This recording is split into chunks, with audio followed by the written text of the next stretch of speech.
Why is it that in today's world of instant replies and constant noise, the strongest people are the ones who don't react? Everyone tells you to speak your truth immediately, but what if silence and self-control are the real truth that keeps you free? In a society that rewards outrage and emotional drama, could choosing calm actually be the most rebellious and powerful act of all?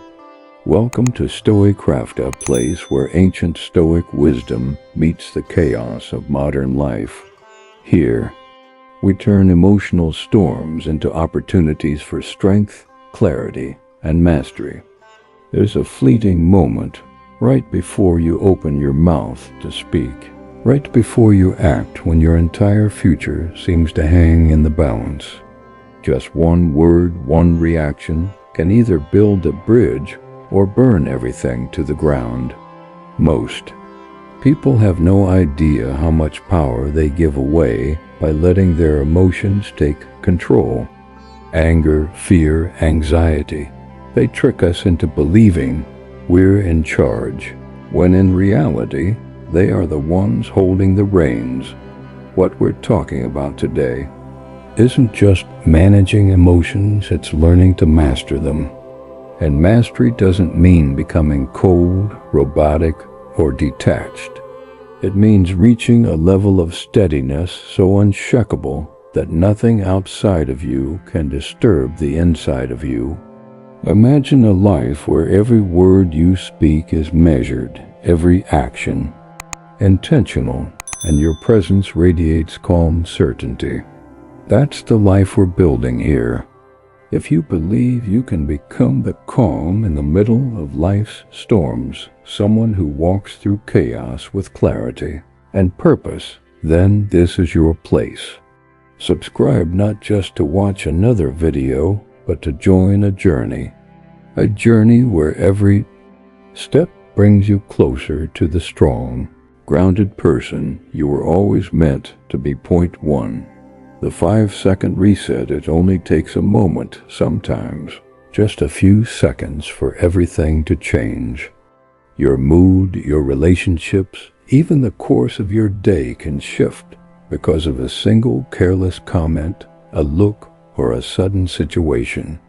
And before you know it, you've been dragged into a place you never wanted to be. You've felt it before. Your chest tightening, your jaw clenching, your thoughts racing. Your whole body screams, "React now," long before your mind has had time to think. That's the trap. Most of us fall into, those raw, unfiltered moments when emotions grab the wheel and logic is tied up in the trunk dot, and then words spill out that you can't take back, or choices are made that you do anything to undo. You already know how costly those moments can be. The Stoics warned us about this danger thousands of years ago. Their answer is what I call the 5-second reset. It sounds deceptively simple. 5 seconds? Can that really change anything? But those 5 seconds are the dividing line between you owning your emotions or your emotions owning you. When anger, stress, or fear surge inside you, your brain is being flooded with stress hormones like adrenaline and cortisol. These chemicals were designed to force instant action. In the ancient world, reacting immediately could save your life. But in the modern world, that same instinct often sabotages your relationships, your career, or your inner peace. And those 5 seconds become the crucial buffer, the breathing space, where reason has a chance to step back in. Here's how it works. The next time you feel yourself about to explode in an argument with your partner, in a tense meeting at work, or even when another driver cuts you off, stop. Physically, mentally, emotionally, just stop. Take a deep breath, slow your pace, and begin to count. 1, 2, 3, 4, 5. In that moment, you'll feel your muscles begin to loosen. your heart rate start to slow, and your mind clear just enough to see the bigger picture. This isn't about denying your emotions. It's about creating space for your wiser self to catch up with your reactive self. Picture yourself driving down a crowded road. Someone suddenly swerves into your lane. Your instinct is to slam the horn, shout something you'll regret, or speed up just to prove a point. But if you pause for 5 seconds, you realize maybe they're rushing to the hospital. Maybe it was a careless mistake. Or maybe they just didn't see you. The truth is, you don't know. And in that brief pause, you give yourself the clarity to decide, is this really worth carrying for the rest of my day? That's what emotional self-defense looks like. You're not pretending nothing happened. You're choosing not to let it poison your peace. The Stoics had a name for this. Prohairesis, the faculty of choice. The idea that while you can't control the chaos of the world, you can always control the space between what happens and how you respond. The 5-second reset is the modern application of this timeless principle. It trains your brain to pull back from the edge, to resist diving headfirst into the fire of the moment. Of course, it won't be perfect at first. You'll forget sometimes. Other times you'll make it to 3 before blurting out words you wish you hadn't. But every time you succeed, even just once in a while, you're rewiring your brain. You're teaching yourself to prioritize control over chaos. That's what real growth looks like. From a neuroscience perspective, those 5 seconds are doing even more. They shift brain activity from the amygdala, the emotional reaction, center toward the prefrontal cortex, the part responsible for reason, planning, and decision-making. In simple terms, you're giving your brain time to switch from fight or flight mode into think-it-through mode. Aristotle said it best. Anybody can become angry, that is easy, but to be angry with the right person, to the right degree, at the right time, for the right purpose, and in the right way, that is not within everybody's power and is not easy. The 5-second reset is your training ground to build that power. And let's be honest, 5 seconds won't make your problems disappear. It won't turn you into a Zen monk overnight, but it will stop you from pouring gasoline on a fire that would have burned itself out. Think back to the last time you regretted what you said. Ask yourself, what if I had given myself just 5 seconds to breathe before responding? Would you have said the same thing? Would you have said it in the same way? More often than not, the answer is no. Those 5 seconds are a gift you give to yourself and to everyone around you. They're like a subtle declaration. I am in control here. My emotions don't dictate my behavior. Now imagine applying this habit everywhere. Your partner makes a sharp comment 5 seconds. Your boss criticizes your work in front of others 5 seconds. A stranger online writes something insulting 5 seconds. Over time, you'll start to notice how many storms pass on their own without you needing to wade into them. That's the quiet strength the Stoics admired, the ability to remain unmoved by every passing wave. Marcus Aurelius reminded himself daily, you have power over your mind, not outside events. Realize this, and you will find strength. The 5-second reset is living proof of that philosophy in action. And here's where it becomes more than just a technique. It becomes a way of life. You begin to see it's not really about counting to 5. It's about cultivating presence. The reset is just the doorway into a much bigger discipline. mindfulness, self-awareness, and emotional resilience. When you practice it, you're telling yourself, I value my peace more than I value winning this argument. I value my integrity more than I value this fleeting surge of pride.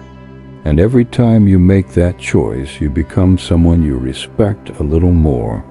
Carl Jung once said, the privilege of a lifetime is to become who you truly are. And who you are is not defined by your worst reactions and your worst moments.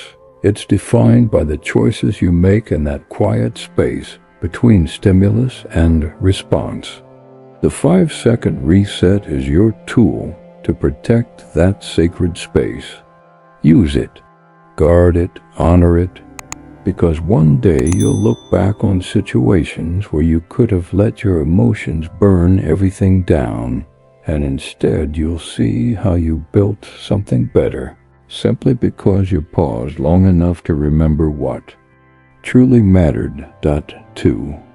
Dig into the why. There's something strange about emotional reactions. They're rarely about what's happening right now.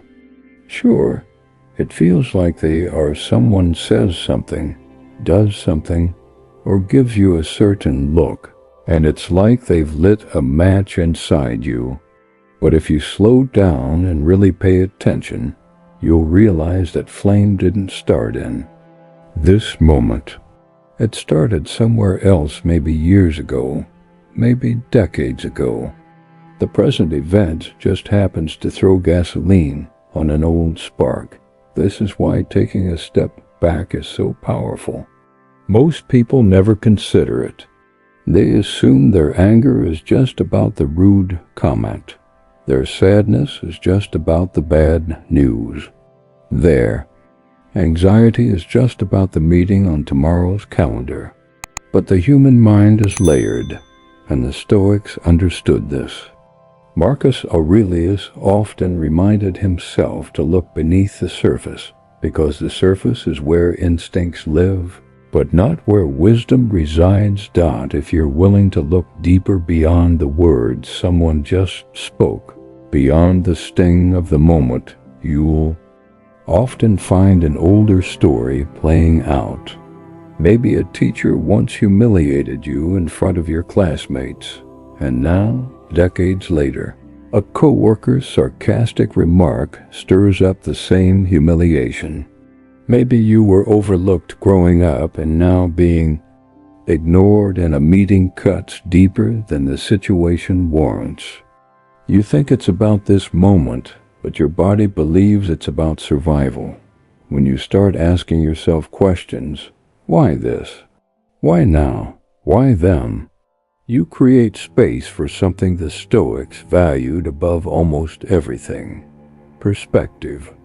Epictetus taught, men are disturbed not by things, but by the views which they take of them. And if your view is clouded by old pain, then you're not actually seeing the present moment for what it is. The other person becomes a stand-in for someone from your past, and suddenly you hand them far more emotional power than they deserve. By digging into the why, you reclaim that power. You begin to realize that while you can't control the first wave of emotion that crashes into you, you absolutely can control what you do next, and that changes everything. But let's be honest, digging into the why isn't always comfortable. Sometimes it's downright painful. It means admitting that a part of you is still wounded. It means confronting insecurities you'd rather ignore.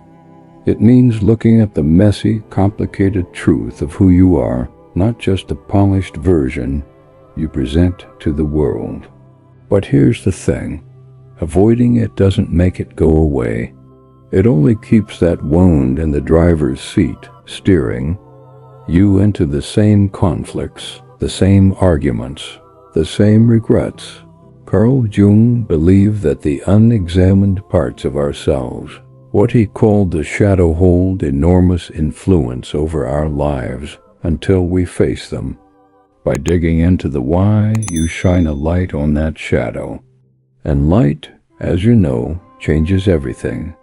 Think of a time you completely overreacted to something small. Maybe someone was late to meet you, and you felt unreasonably upset.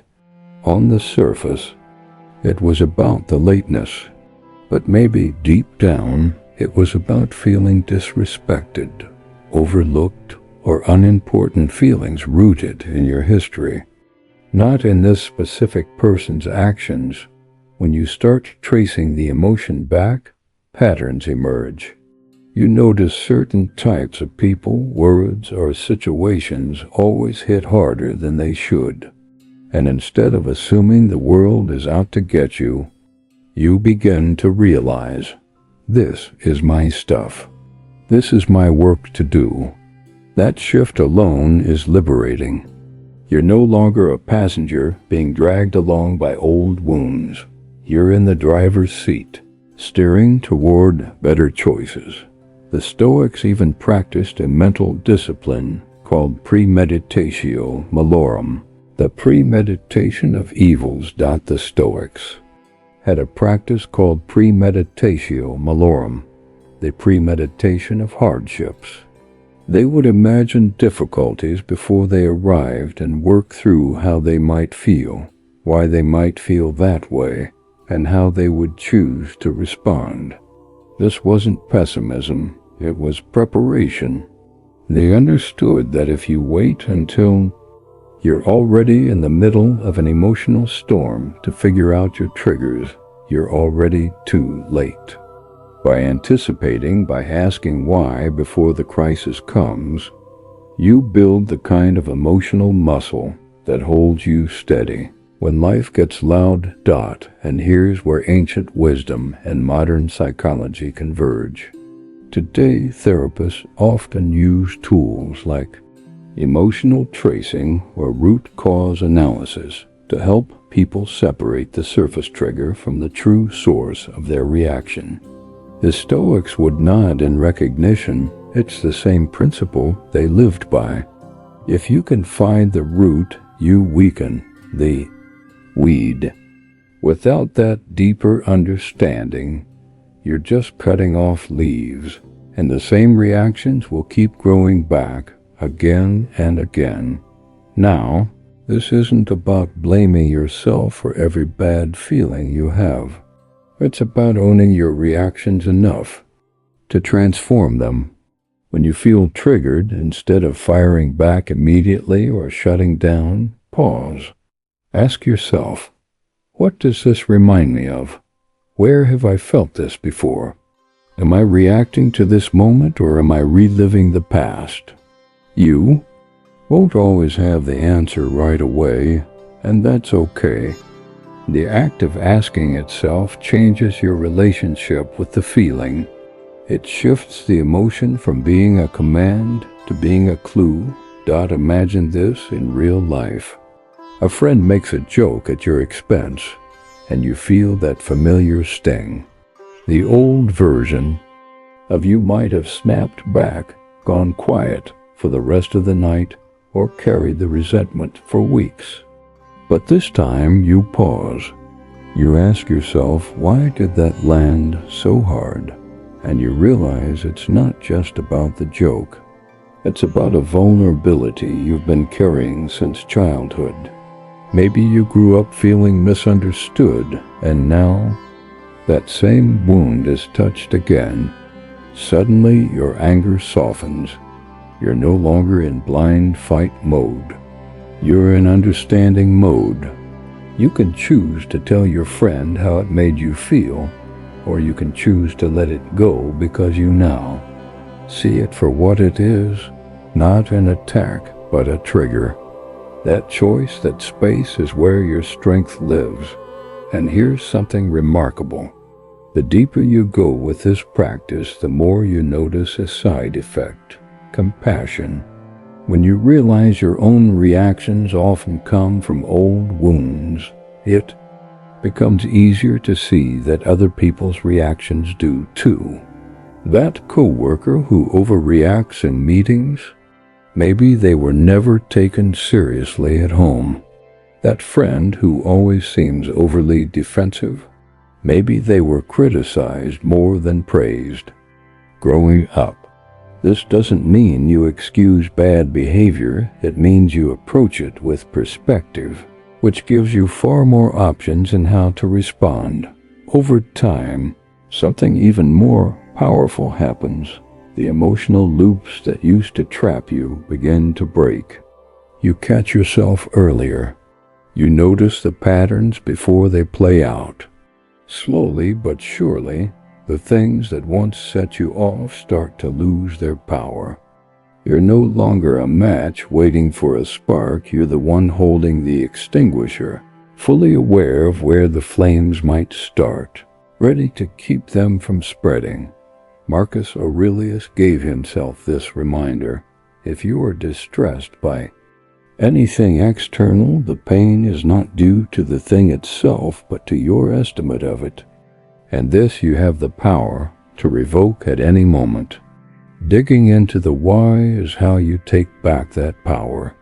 It's how you stop reacting blindly and start responding with clarity, the kind of clarity that doesn't just change your day, but your entire way of living. 3. Don't let resentment brew. It's strange how often we tell ourselves that time heals all wounds, when in reality, time often just buries them under layers of dust. We convince ourselves, I'll get over it, or it's not worth bringing up. But the truth is, unresolved tension doesn't dissolve, it ferments. What starts as a small irritation grows into a quiet hum in the background of your mind, shaping your mood, your words, and even your decisions. Resentment is like emotional mold. It spreads silently, and by the time you notice it, it's already affecting everything around it. The Stoics understood this pattern well. Marcus Aurelius reminded himself, the best revenge is to be unlike him who performed the injury.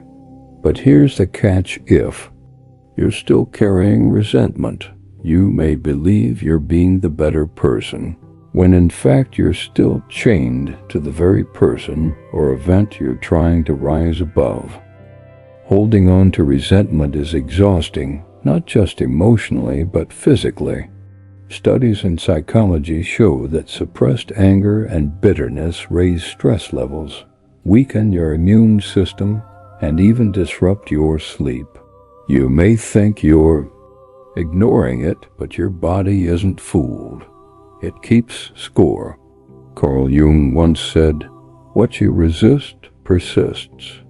And if you resist acknowledging your resentment, it doesn't disappear, it burrows deeper, shaping your inner world in ways you can't always see. That's why the Stoics valued clarity and truth so highly.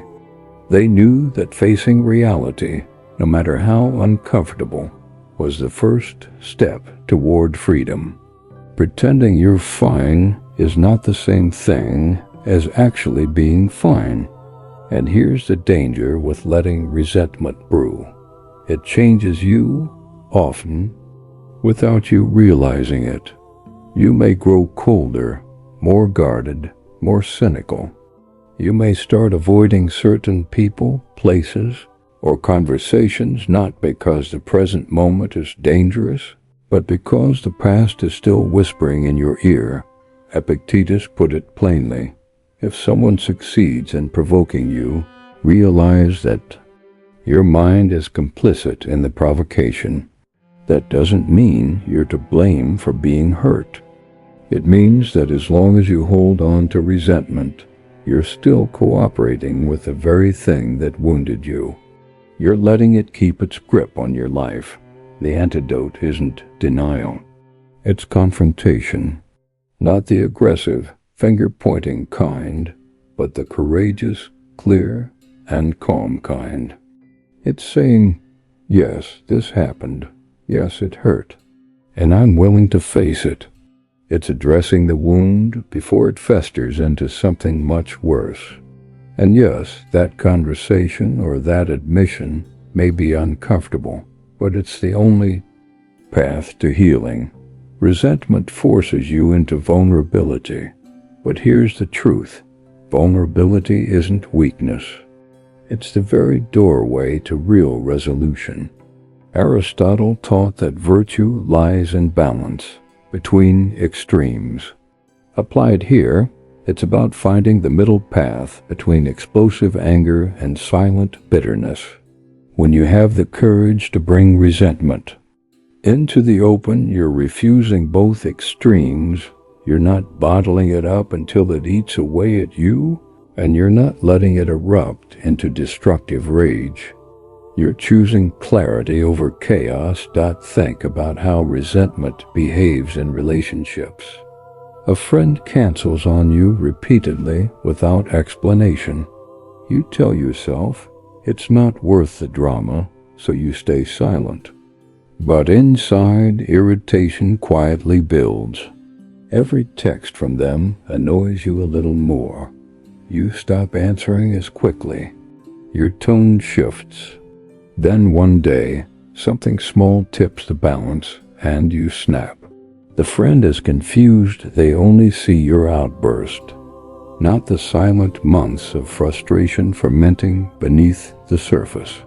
This is the danger of leaving resentment unchecked. It turns molehills into mountains. By the time you try to climb them, you're already out of breath, weighed down by what you've been carrying. From a Stoic perspective, addressing resentment early is about maintaining inner order. The initial injury may be just one moment, but resentment forces you to relive it again and again, scratching at your peace of mind each time. And here's the ironic part. While you're replaying the pain, the other person might not even be aware. They continue with their life, while you carry an invisible weight they'll never feel. That's why resentment is often compared to drinking poison and waiting for the other person to get sick. It never works. The only one harmed is you. Now, confronting resentment doesn't always mean confronting the person directly. Sometimes, the conversation you need is with yourself. Maybe the person is no longer in your life. Maybe speaking to them isn't safe or wise. In those cases, your work is internal. Write it out. Say the things you've wanted to say out loud. Let yourself feel the anger fully, not to indulge it, but to move it through and out of you. The Stoics practiced something called the view from above, imagining life from a wider perspective, zooming out until individual grudges shrink compared to the vastness of your existence. That perspective doesn't erase the hurt, but it loosens your grip, showing you how small this one moment really is in the span of your entire life. Carl Jung believed that what we leave unexamined in ourselves often gets projected onto others. If you've ever found yourself irrationally irritated by someone without knowing why, it might be because they mirror something in you, a trait, an insecurity you haven't yet accepted. Resentment in this sense can be less about their flaw and more about your unacknowledged pain. By doing the work, writing, reflecting, asking hard questions, you begin separating the real wound from the imagined one. That clarity is liberating. And here's another truth. Resentment thrives in silence. Left unspoken, it grows wild. This is why clear communication isn't just a relationship skill, it's a form of emotional hygiene. You wouldn't leave your home unclean for months and expect it to be pleasant to live in. Why treat your inner life any differently? When something bothers you, speak up, not with hostility, but with honesty. Say, "When you said that, I felt hurt. Or when this happened, I felt overlooked. It's simple, but powerful. You're not accusing, you're revealing. And in that revealing, you create a space for resolution that didn't exist before. The Stoics knew that emotional control doesn't mean avoidance. Marcus Aurelius himself admitted in his journals that he had to deal with difficult people every day. But he also reminded himself that those people were part of the same human family, subject to the same flaws he carried. This doesn't mean tolerating mistreatment, but it does mean recognizing the shared humanity in those who hurt us. When you see them as flawed humans rather than villains, resentment loses some of its sharpness.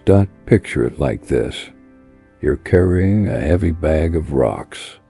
Each rock is a grudge, a slight and unresolved tension. Some you picked up years ago, others just last week.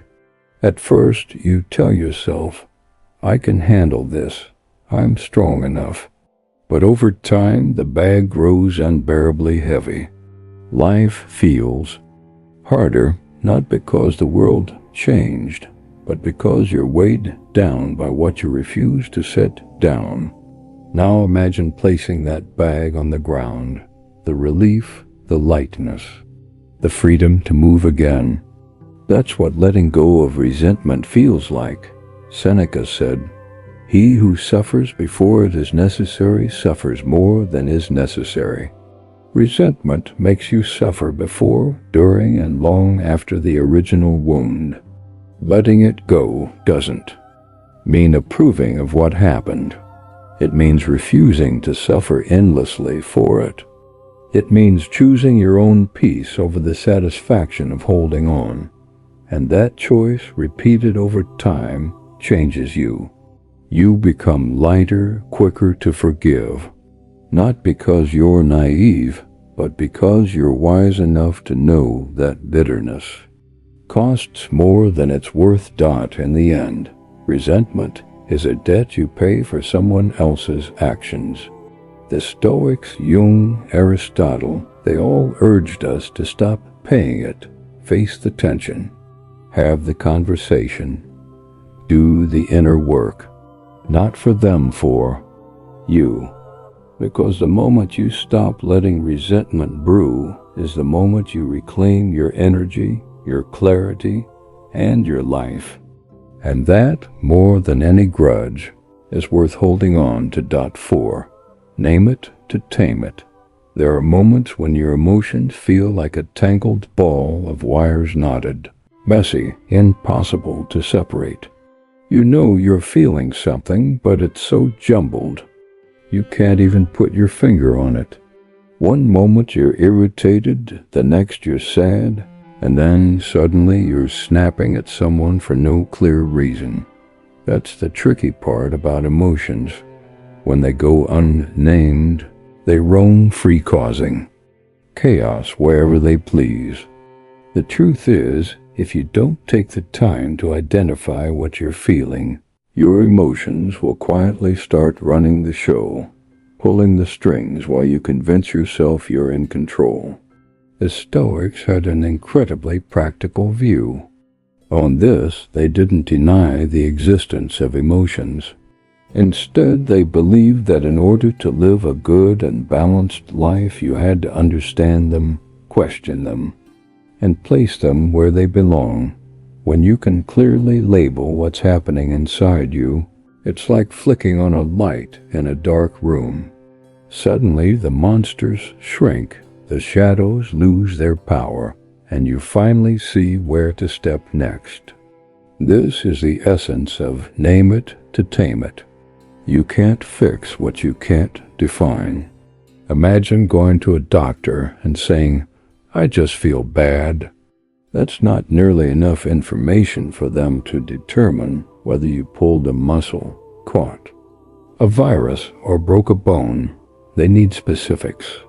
The same goes for your emotional health. Saying, "I'm upset" is too vague. It could mean anger, disappointment, fear, guilt, or some tangled mix of all four. But when you pause and ask yourself, what exactly am I feeling right now? You begin peeling away the layers of confusion. Suddenly you're not fighting some vague, faceless enemy. You're addressing something you can understand, something you can respond to with clarity. Modern psychology reinforces this point. Neuroscientists have discovered that simply labeling an emotion, literally putting it into words, can reduce its intensity. It's called effect labeling. It works because naming the emotion activates your prefrontal cortex, the part of your brain that handles reasoning and decision-making. In simple terms, you're moving the experience out of the reactive, emotional part of your brain and into the rational part. That's how you stop spiraling and start thinking clearly again. Epictetus would have appreciated this science. He famously said that it isn't events themselves that disturb us, but our interpretation of them. Naming your emotion is the first step toward changing that interpretation. Take a real-world example. You're working on a project and someone makes a comment that rubs you the wrong way. Immediately, your face heats up, your chest tightens, and you want to snap back. If you don't pause, you might simply conclude, "I'm angry." But maybe you're not truly angry. Maybe you're embarrassed because the comment made you feel exposed in front of others. Maybe you're anxious because their words planted a seed of doubt about your ability. Those are very different emotions, and they demand very different responses. Anger might lead you to defend yourself, embarrassment might make you withdraw, and anxiety might prompt you to seek reassurance. Only when you know what you're actually dealing with can you choose the path that serves you best. The Stoics would remind us that emotions are like signals. They exist to inform us, not to control us. When you can't name what you're feeling, you suffer twice. First, from the raw emotion itself, and second, from the fog of not knowing what to do with it. That's why naming it is so powerful. It doesn't erase the feeling, but it transforms your relationship with it. Sometimes what we label as anger is really hurt. Sometimes what we call frustration is just unspoken fear. And often what we think of as sadness is really exhaustion in disguise. By giving emotions their true names, you strip away the false masks and bring truth into the light. And here's the real shift. When you name your emotions, you move from being trapped inside the storm to standing outside, watching it pass. You remind yourself that the storm is temporary. There's also self-respect in this practice. Taking the time to define your emotions is a way of telling yourself, my inner world matters. I am worth understanding.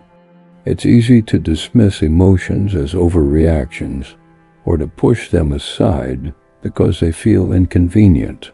But the Stoics never taught us to ignore ourselves. They taught us to know ourselves.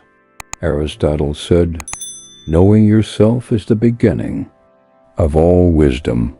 Naming your emotions is one of the simplest yet most profound ways to begin that process. Think about how this plays out in relationships. If you walk into a conversation and say, I'm mad at you, the other person's defenses will go up immediately. But if you can say, I felt hurt when you said that, or I felt left out when that decision was made, you shift the entire dynamic. Suddenly, it's not about accusation, it's about clarity. And clarity is the doorway to understanding. Carl Jung said, the privilege of a lifetime is to become who you truly are. But how can you become who you truly are if you're lost in a fog of unnamed emotions? Now, let's be clear, naming your emotions doesn't mean indulging them. The Stoics didn't believe in wallowing, and neither should you.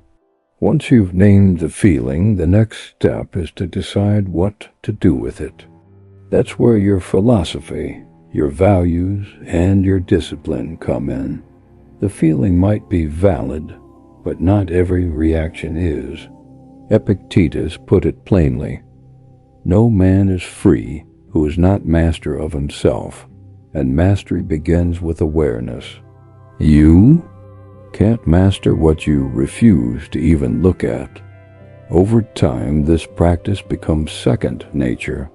You'll catch yourself mid-reaction and pause. Wait, what am I actually feeling right now? You'll get better at noticing the difference between irritation and disappointment, between fear and excitement, between guilt and shame. And that awareness will make you calmer, more thoughtful, and more in control. Naming your emotions is like mapping uncharted territory. At first, it feels awkward and unfamiliar. You're not sure which paths to take or how to describe the landscape. But the more you practice, the clearer the map becomes. And eventually, when an emotion rises up, anger, fear, sadness, joy, you'll know exactly where you are, and more importantly, exactly how to navigate forward. You'll know exactly where you are and how to move through it. Naming your emotions is the very first step toward changing the way you judge them and reclaiming your ability to see clearly and act wisely. And here's something important to remember. Emotions are not the enemy. They are simply part of being human.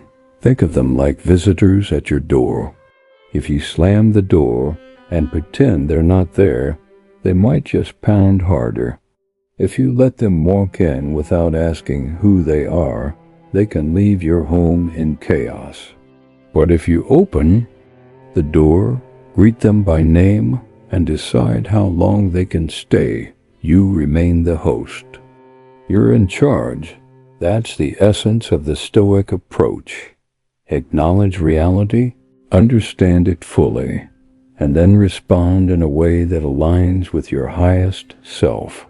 Next time you feel that storm beginning to rise inside you, don't rush to. Silence it and don't let it take over either. Stop. Breathe. Ask yourself, what exactly am I feeling?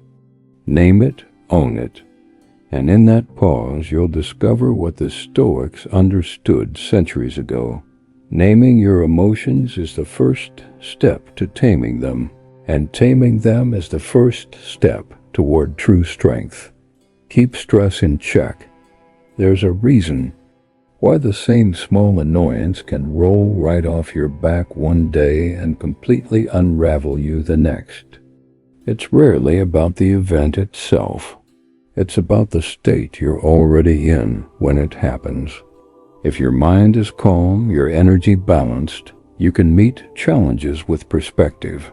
But when you're worn down running on fumes, juggling a dozen invisible pressures, then even the tiniest inconvenience can feel like a personal attack. This is what stress does. It magnifies every emotion. Marcus Aurelius wrote, "If you are pained by any external thing, it is not this thing that disturbs you, but your judgment about it." And our judgment is never more clouded than when we're under stress. Stress doesn't just live in your body. It lives in your perception. It colors the way you see the world. Think about the difference between two mornings. On one, you wake up refreshed, maybe even take a walk or enjoy a quiet breakfast. That day, a traffic jam or a snarky comment barely touches you. On another morning, you're already late, skipped breakfast, your phone buzzing nonstop. Suddenly, The same traffic feels like a personal insult, and the same comment feels like an attack on your worth. The events are identical. The difference is you. Carl Jung once said, "Your vision will become clear only when you look into your own heart. Who looks outside dreams. Who looks inside awakes." Stress blurs that inner vision. If you don't notice it building, you'll mistake every external challenge for the real problem, when in truth, the storm began inside. And stress is sneaky. It rarely arrives with sirens.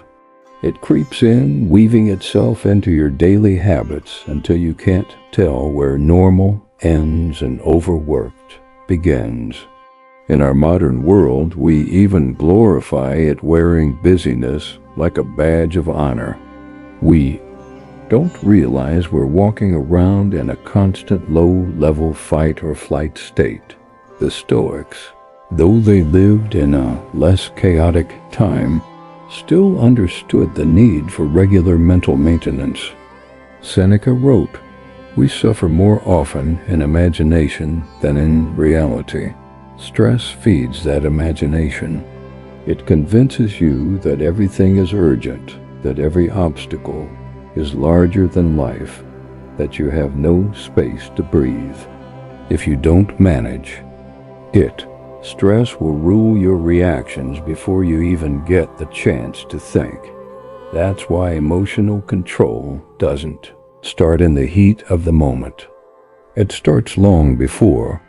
The Stoics practiced premeditatio malorum, imagining challenges in advance so they weren't caught off guard.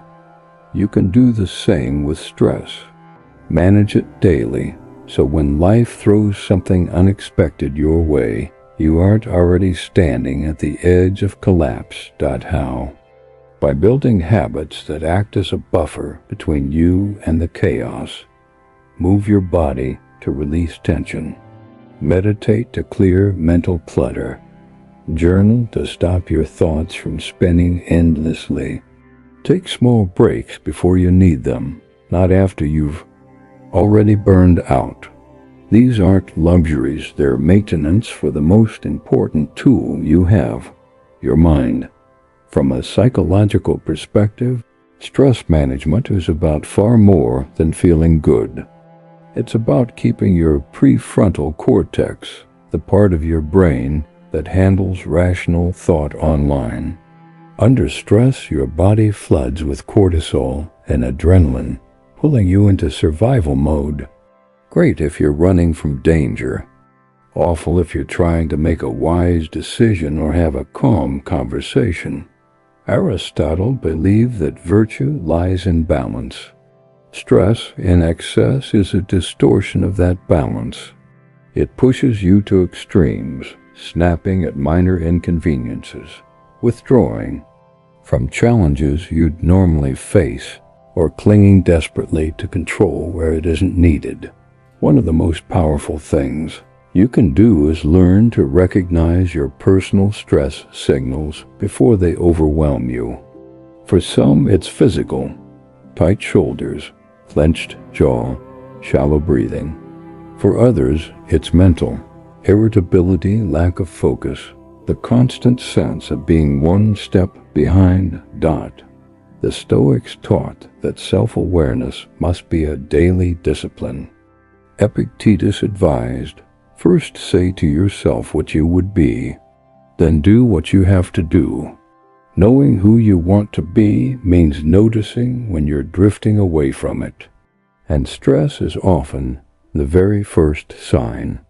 If your patience is thinner, your reactions sharper, your perspective narrower, that's your cue to stop and tend to yourself.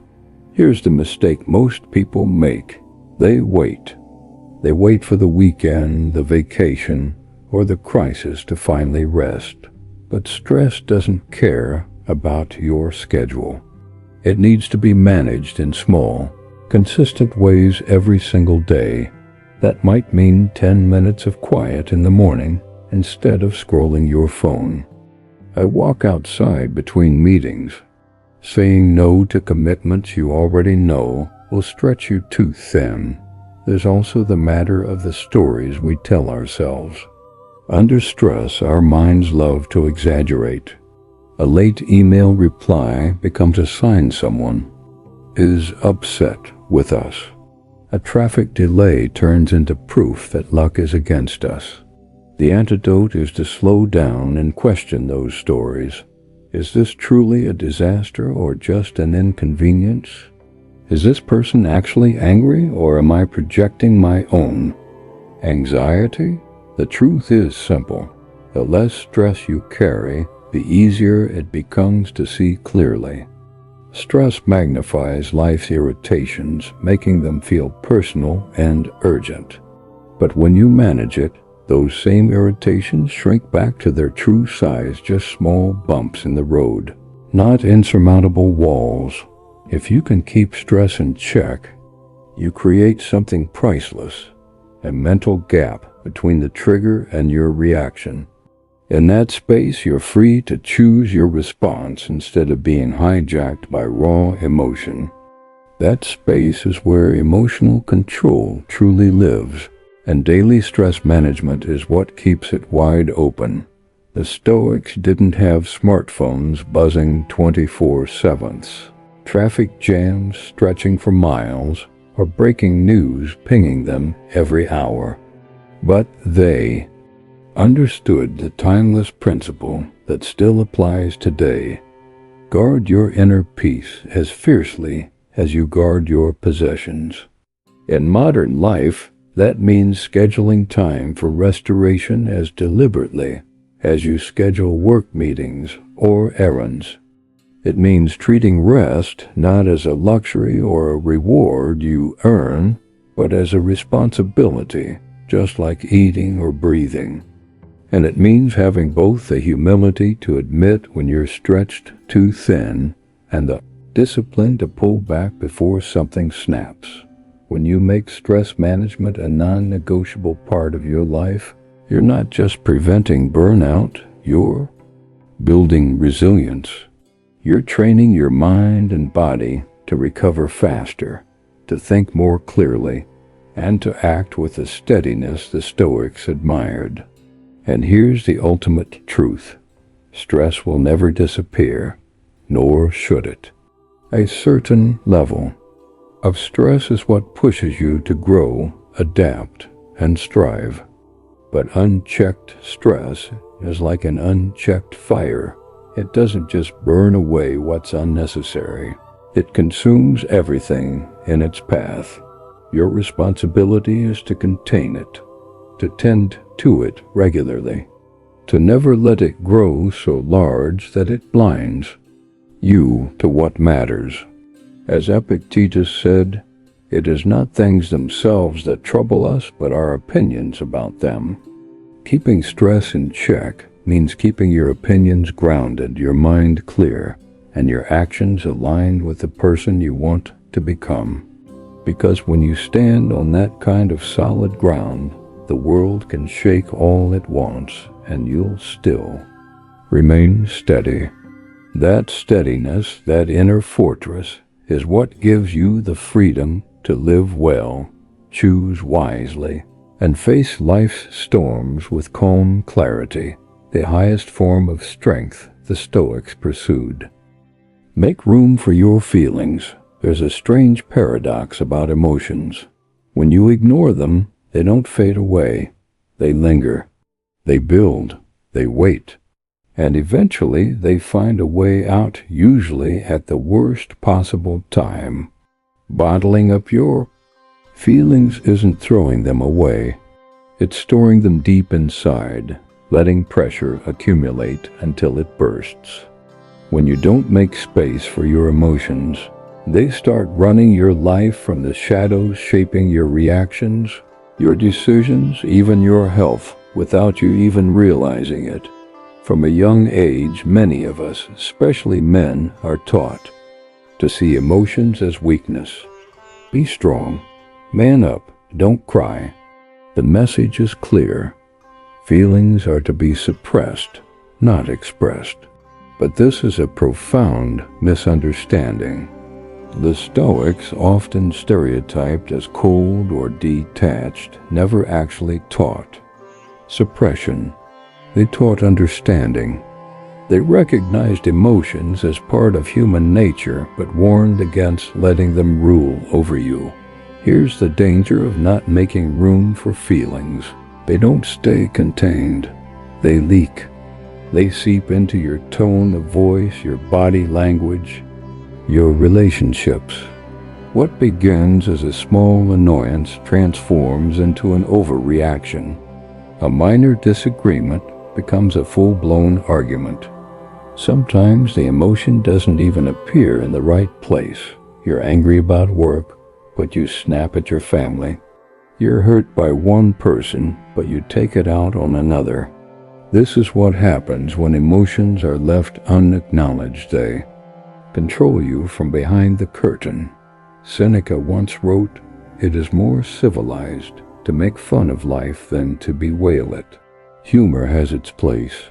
Distractions can help, but masking emotions with jokes, busyness, or denial doesn't resolve them.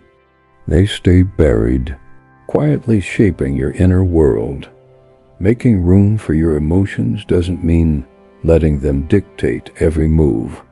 It means giving them a safe, intentional space to exist so they don't explode uncontrollably. Think of it like a pressure valve. When you release a little at a time, you prevent a dangerous eruption. That's why healthy outlets are so important. Journaling, for example, is one of the most effective tools. Putting your feelings into words gives them structure. What was once a fog of confusion becomes something concrete, something you can examine and understand. Modern psychology confirms what the Stoics practiced in their daily writings. Expressive writing reduces stress, improves mood, and even strengthens your immune system. Talking to someone you trust is another powerful way to make space. It doesn't have to be therapy, though therapy is invaluable for many. Sometimes it's as simple as sitting with a friend who listens without judgment.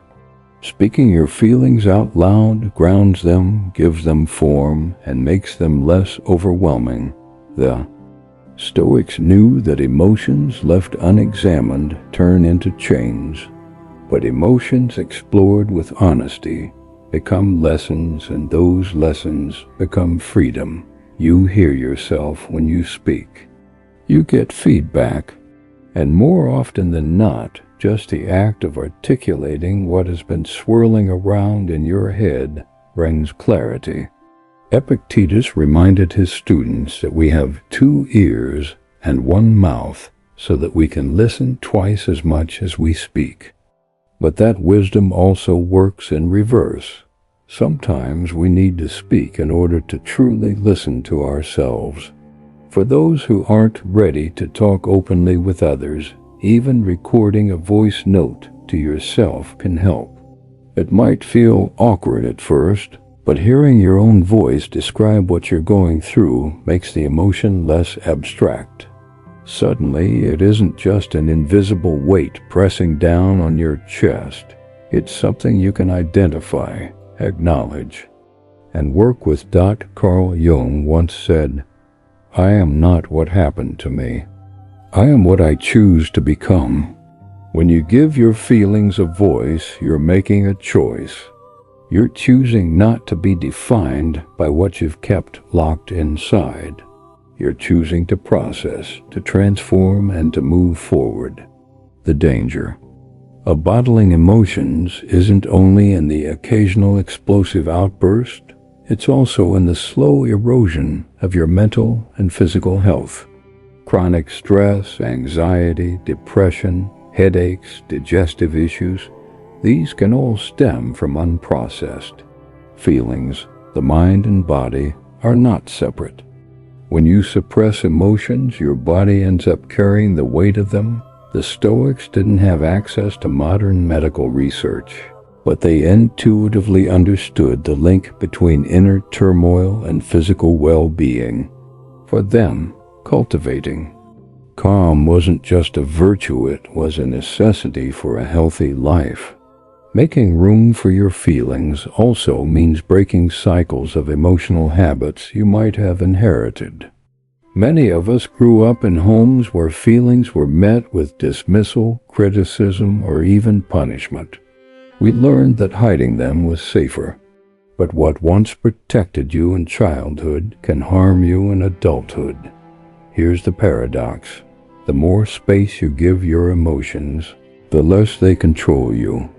When you allow yourself to feel sadness without judgment, it passes more quickly. When you acknowledge anger, you can address its cause directly instead of lashing out blindly. When you admit to fear, you can prepare wisely instead of pretending to be invincible.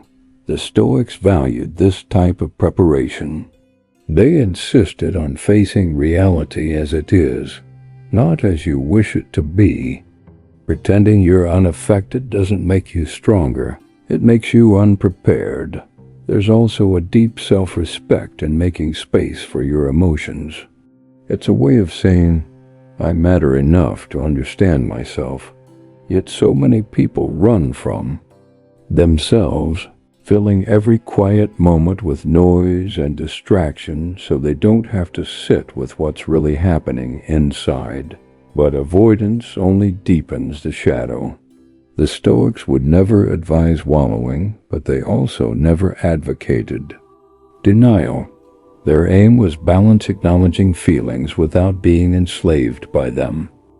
Making room for your emotions can be woven into small daily habits.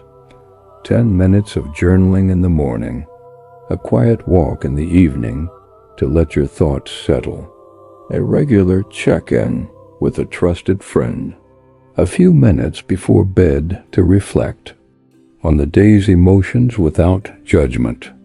These simple practices prevent emotional buildup. They create a flow where feelings can move through you instead of getting stuck. It's also about learning to tolerate discomfort. Many people avoid their feelings because they confuse discomfort with danger. But the Stoics embraced discomfort as training for the mind. Seneca said, difficulties strengthen the mind as labor does the body. Emotional difficulties work the same way. When you sit with a feeling instead of fleeing from it, you build resilience. Next time it arises, you'll be steadier, calmer, more capable of handling it. In relationships, making space for feelings is transformative.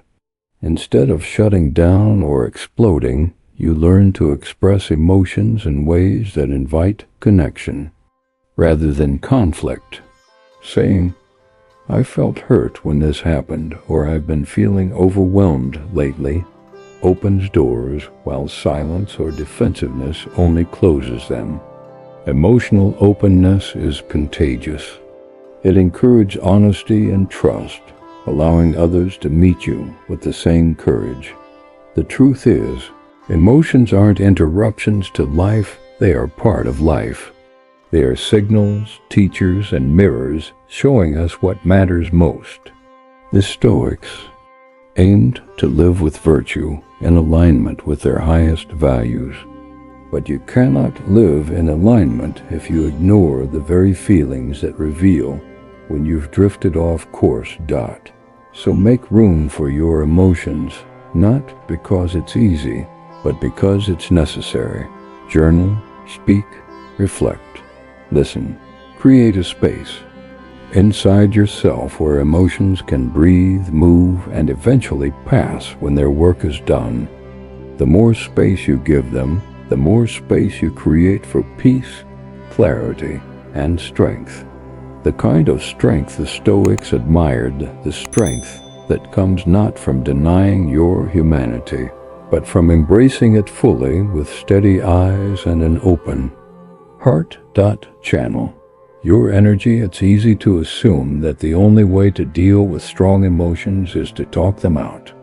And yes, conversation can be powerful, but it's not the only outlet, and it's not always the most effective. Sometimes your mind feels like a shaken soda bottle. If you talk in that moment, you risk spraying that mess everywhere. There's another way. Instead of letting the pressure explode, you can channel it. Emotions are energy in motion. That's not just a nice phrase, it's literal. You feel them in your body, the tightness in your chest when you're anxious, the restlessness in your legs when you're frustrated, the heat rising in your face when you're angry. Your body is sending a clear signal. Do something. The problem is, most of us do the wrong thing. We yell, we slam doors, we send texts we regret. We hurt the people closest to us. The Stoics would see this as failure, not failure to feel, but failure to master yourself. Channeling your energy means finding a physical or creative outlet that moves you out of your head and anchors you fully in the present. For some people, that outlet is sports, pushing their body until the muscles burn and the noise of the mind quiets. For others, it's music, picking up an instrument, singing until the throat is raw, or losing themselves in a melody that seems to express emotions better than words ever could.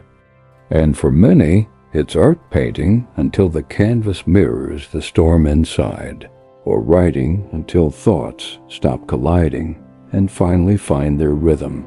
Carl Jung once wrote, "The creation of something new is not accomplished by the intellect, but by the play instinct acting from inner necessity." That inner necessity is often nothing more than our emotions demanding release. And one of the most transformative aspects of channeling emotions into action is that it reshapes the story you tell yourself. If you're angry and you punch a wall, the story becomes, "Anger destroys." But if you're angry and you go for a hard run, the story shifts to, "Anger fuels growth." If you're sad and you isolate, the story becomes, "Sadness is a cage." But if you're sad and you paint, write, or cook, the story changes to, "Sadness can be a muse, a teacher, a guide to deeper expression." The Stoics believed that every obstacle could be transformed into an advantage. Your emotions are no different. When you learn to channel them, they become tools for self-mastery instead of weapons turned against yourself. This isn't about suppressing or denying what you feel. It's about allowing the energy to move through you in a way that creates, rather than destroys. Think of a river. If it's blocked, the water builds until it floods and wreaks havoc. But when you provide it with a channel, the same water flows steadily, nourishing everything along its path. Your emotional energy works the same way. Without direction, it stagnates or erupts. With a channel, it becomes creative, constructive, and often surprisingly beautiful. Psychologists call this process sublimation, transforming raw, potentially destructive impulses into constructive, even admirable actions. Freud theorized about it, but the Stoics lived it. Marcus Aurelius didn't just command armies. He wrote meditations. Seneca didn't just speak philosophy. He crafted letters that still inspire readers 2,000 years later. They were taking their frustrations, fears, and doubts and channeling them into words and actions that would outlast them. And here's the truth. You don't need to be an artist, musician, or athlete to practice this. Channeling your energy is about process, not performance. You don't need an audience. You don't need perfection. What matters is the doing. If cooking centers you, cook as if each meal were a meditation. If gardening grounds you, dig into the soil until your hands remember what creation feels like. If cleaning clears your mind, let the order of your home reflect the clarity you want within.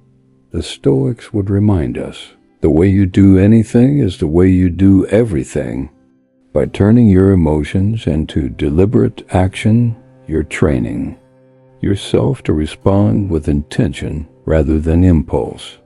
You're building the muscle of self-mastery without amputating your humanity. And over time, something remarkable happens. The very practices you once used only in times of stress become part of who you are. You stop thinking, I need to run because I'm stressed, and start thinking, I'm a runner. You stop thinking, I paint to cope with sadness, and start thinking, I'm an artist. These outlets stop being emergency exits and start becoming part of your identity. They turn from coping mechanisms into pillars of selfhood. That's the quiet transformation Stoicism points us toward. Emotions no longer control you, and you no longer deny them. Instead, you give them a place, a purpose, and a channel. And in return, they give you strength, clarity, and a deeper sense of who you truly are. Carl Jung once noted, one does not become enlightened by imagining figures of light, but by making the darkness conscious. Channeling your emotions is precisely that, bringing the hidden, shadowy parts of yourself into the light where you can see them, shape them, and even transform them. It's not just about blowing off steam. It's about taking raw, uncomfortable energy and refining it into something constructive. This is the opposite of being a prisoner to your emotions. It's using them as the raw material for your own growth. But it's important to admit, not every channel is healthy. Some people fall into destructive patterns, drinking, reckless, spending, compulsive scrolling, even toxic relationships as false outlets. They feel like release valves, but they're actually traps, locking you deeper into the cycle of pain. The Stoics would warn us that virtue, not escape, is the true goal. The channel you choose should bring you closer to the person you want to become, not farther away. Aristotle captured this truth in his timeless words. We are what we repeatedly do. Excellence, then, is not an act, but a habit. The channels you lean on become your habits, and your habits shape your life. Choose wisely. The beauty of this practice is that channeling doesn't require perfection. It simply requires honesty. Meet yourself where you are. If you're restless, move, run, walk, lift, stretch. If you're heavy with emotion, create, write, paint, cook, design. If your mind is noisy, focus on something tangible and grounding, build, fix, organize, tend to your environment. And if your energy is low, sometimes the wisest form of channeling is to rest. Not the guilty, half-hearted.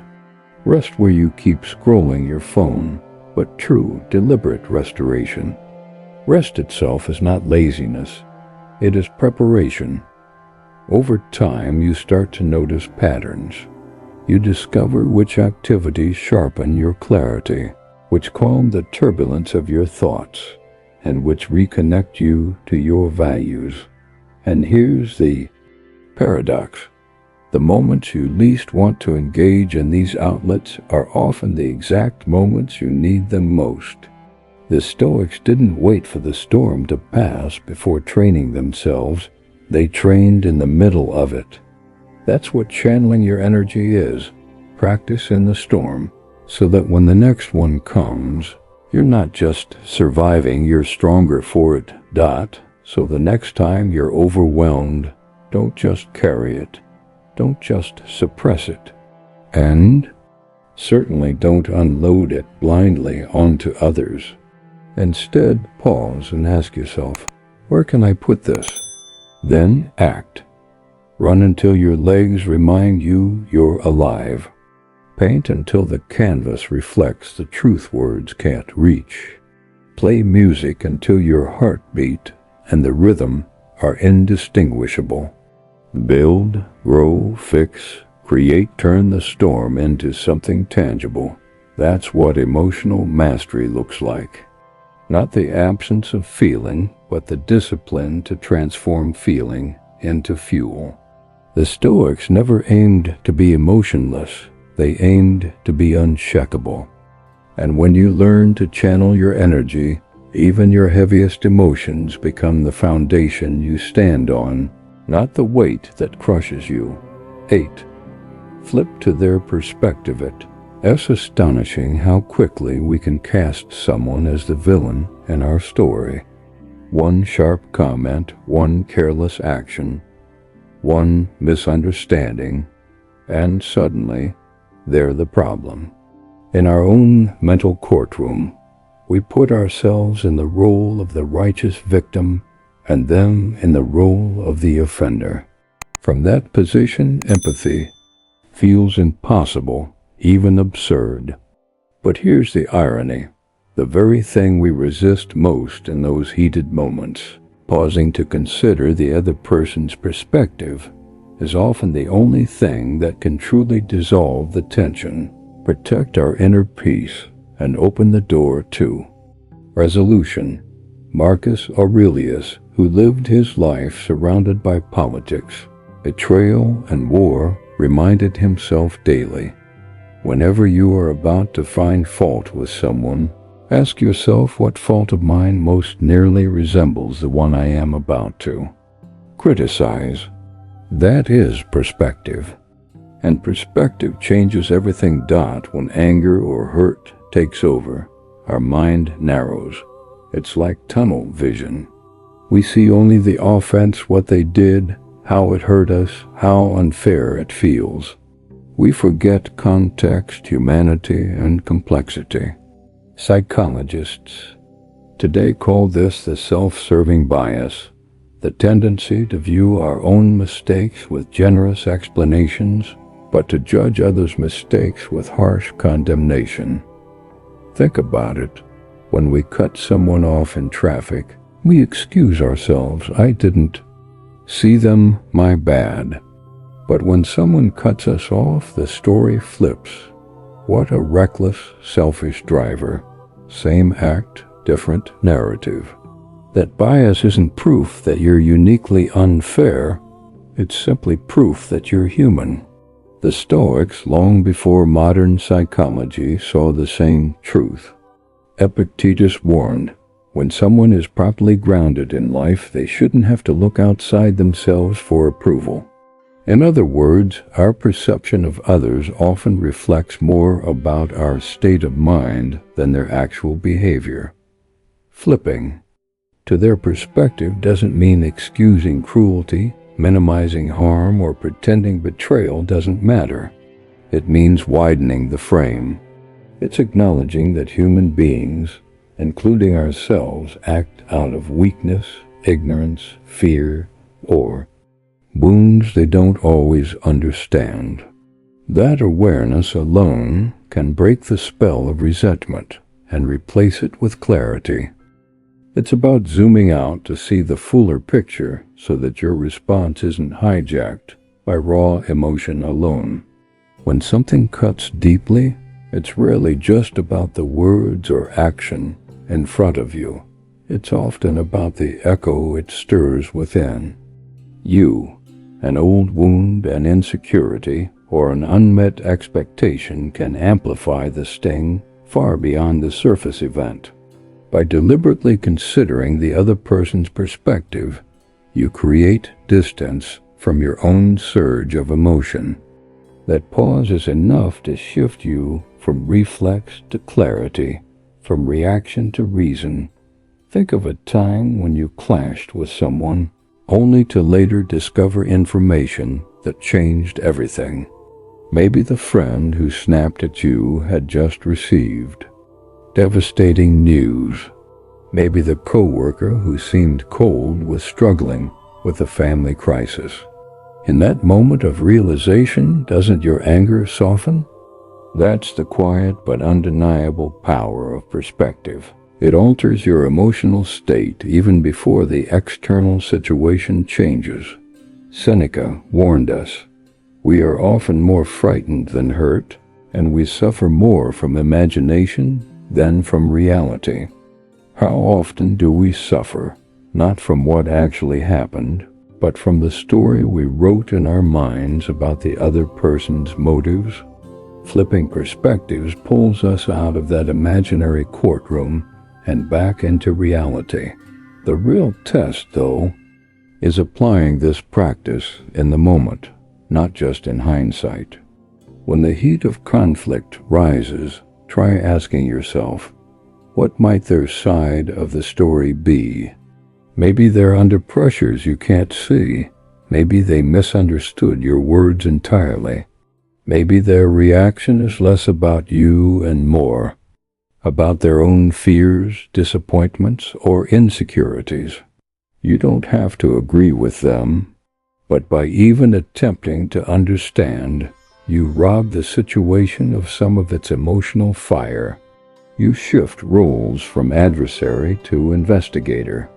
You're no longer just defending yourself, you're seeking truth.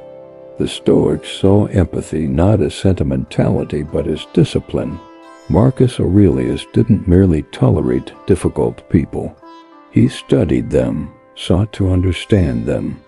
Each morning, he prepared himself with a reminder, the people I deal with today will be meddling, ungrateful, arrogant, dishonest, jealous, and surly.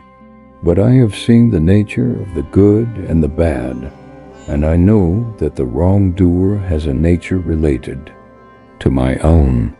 This wasn't resignation, it was preparation.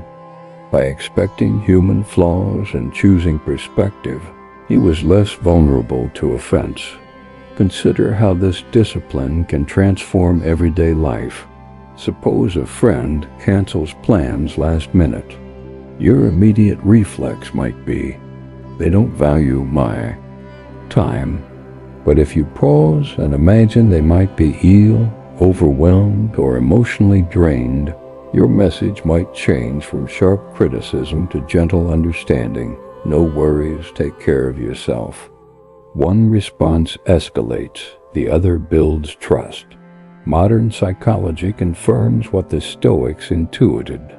Perspective taking activates areas of the brain linked to empathy and problem solving, instead of leaving you trapped in the amygdala-driven fight-or-flight mode. In simple terms, empathy calms your nervous system, and when your body is calm, your mind regains its ability to choose wisely. Of course, there will be times when flipping perspectives doesn't excuse the behavior. You may still conclude that the other person was wrong, perhaps even intentionally cruel, but even then perspective serves you. It keeps you from carrying unnecessary poison in your own heart. It allows you to set boundaries with steadiness instead of rage, and to walk away with your peace intact.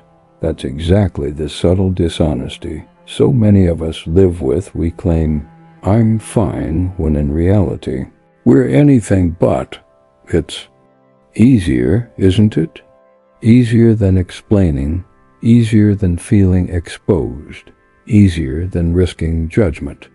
But the price of this so-called ease is heavy, because what we bury doesn't vanish, it festers.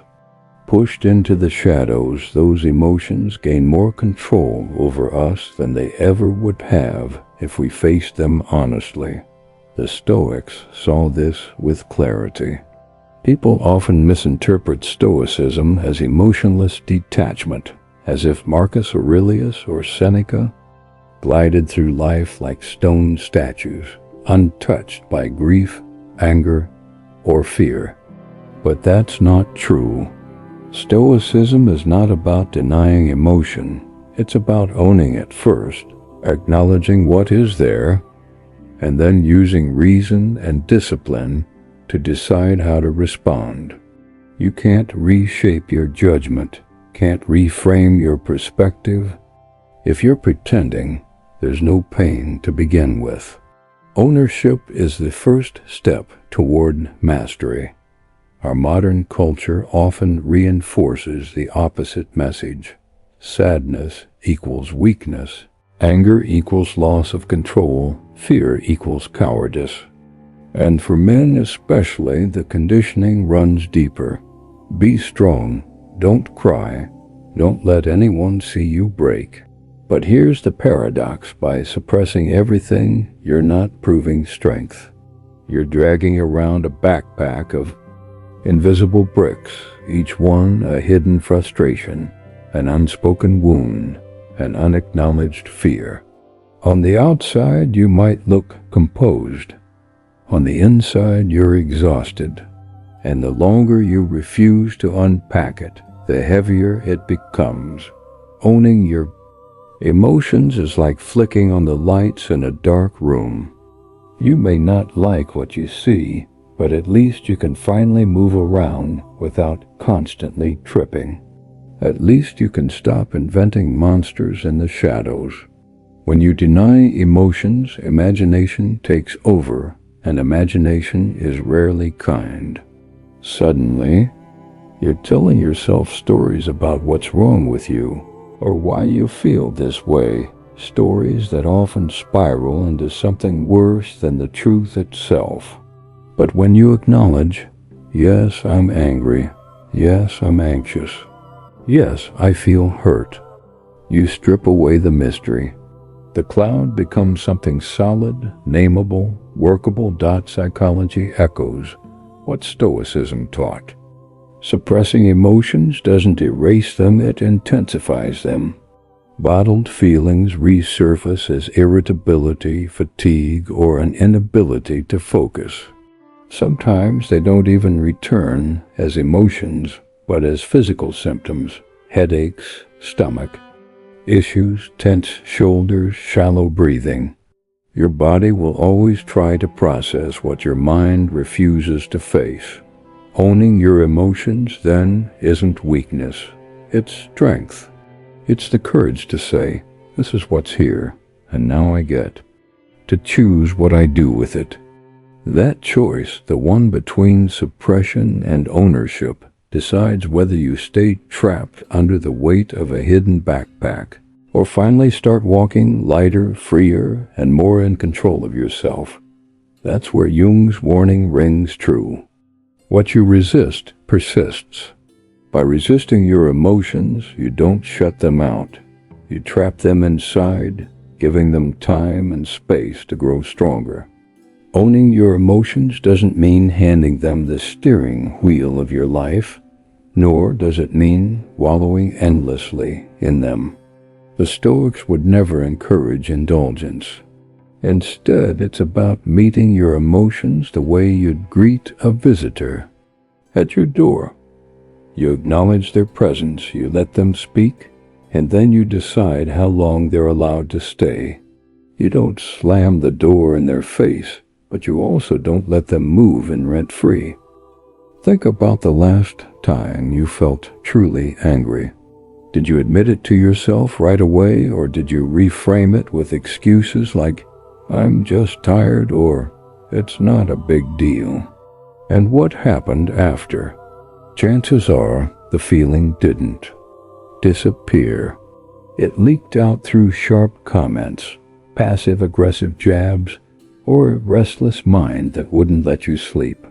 Now imagine that same moment, but instead of pretending, you simply said, even silently, I'm angry. Just those two words. It's incredible how much relief comes from calling something by its name. There's a deeper layer here, too. Owning your emotions is giving yourself permission to be fully human. Too many people live under the illusion that being unshakable means being unfeeling. But the Stoics didn't deny grief, they wrote about it. They didn't deny fear, they prepared for it. They didn't deny frustration, they examined it until it lost its sting. To know yourself means to know the whole spectrum of your feelings, not just the ones that are socially acceptable or comfortable. This honesty doesn't just change your inner world, it strengthens your relationships. When you tell someone you trust, I feel hurt, instead of hiding behind silence or sarcasm, you create an opening for genuine understanding. You also prevent resentment from taking root. Most resentment grows in the gap between what we feel and what we're willing to admit. Shrink that gap, and you save yourself from years of silent fracture. Of course, vulnerability carries risk. Not everyone deserves access to your inner world. Some will misuse your honesty. That's why discernment matters. You don't owe your raw emotions to every casual "How are you?" But you do owe truth to yourself. If not with a partner or a trusted friend, then with a journal, with a therapist, or even by saying it out loud to yourself in private. Jung said, "I am not what happened to me. I am what I choose to become." Emotions don't define you, they signal you. Anger may tell you a boundary was crossed. Anxiety may point toward uncertainty you need to prepare for. Sadness may reveal a place of loss or disconnection. Owning these signals gives you the power to interpret and act, rather than letting them steer you blindly. Here's the paradox. The more you own your emotions, the less control they have over you.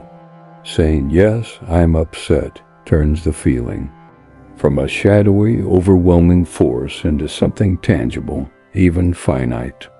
It's like putting a wild animal into a safe enclosure, not to harm it, but to observe it, learn from it, and decide how to respond.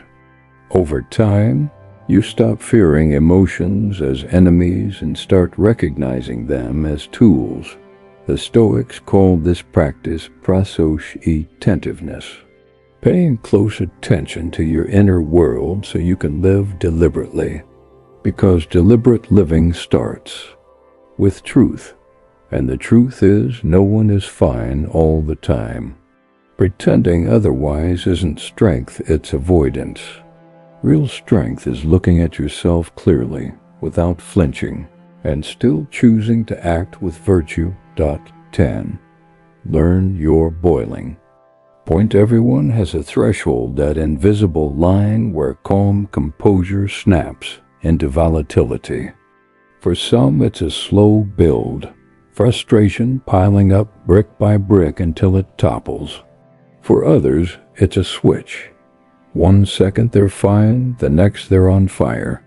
That boiling point isn't inherently bad, it's human.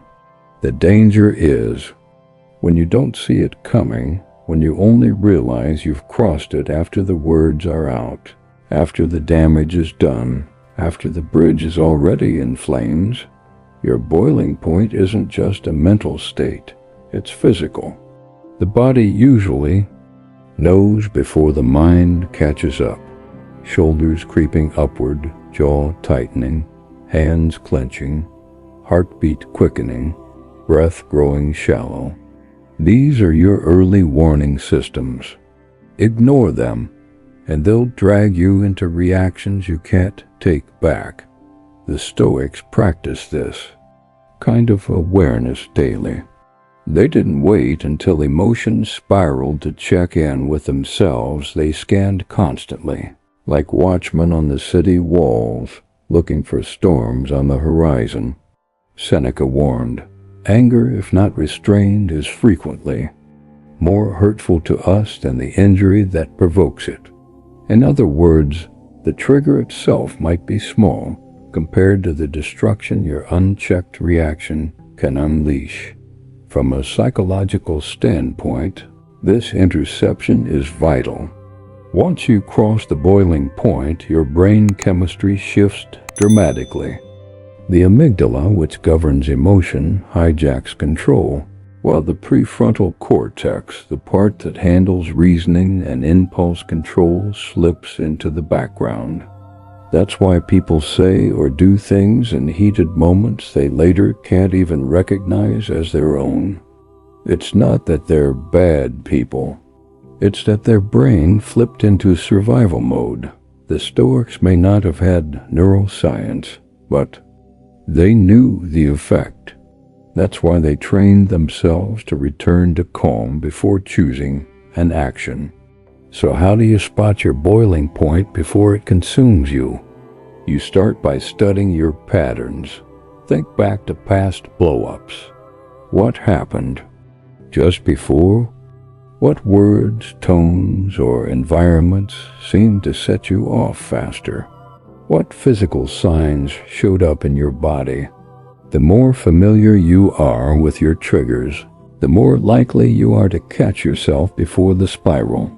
And when those early signs show tight muscles, shallow breath, racing thoughts, the wisest choice isn't to push through.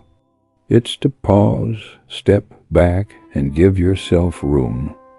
This is not avoidance, it's strategy. Marcus Aurelius often practiced the view from above, reminding himself to imagine situations from a broader perspective. Stepping back, physically leaving the room, taking a walk, splashing cold water on your face, or simply breathing deeply is the practical version of that wisdom. These small acts create distance between you and the heat of the moment, giving your rational mind the space it needs to re-enter the conversation.